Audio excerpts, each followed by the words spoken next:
আরে কি বেরিয়েছে দাদা, আরে বন্ধুরা শ্যামল কাকা কিন্তু দারুণ ইলিশ কাটছে। আর রিং রিং পিস হবে নাকি শ্যামল কাকা? 900 বন্ধুরা দেখুন, 900 গ্রাম ওয়েটের মাছ। কতটা? 1200 টাকা কিলো।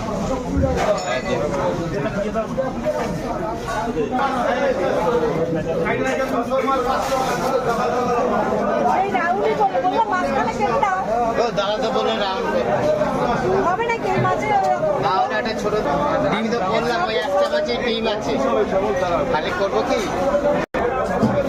আমি তো জিজ্ঞেস করলাম ডিম খাবা নাকি, তাহলে ওইটা দিতাম, ওটা গাদাটাও মোটাছে।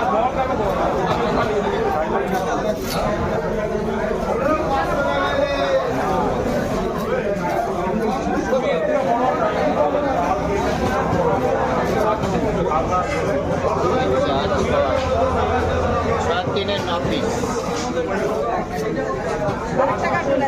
এই তো হয়ে যাবে। আরে ছোট দিকে দেবো।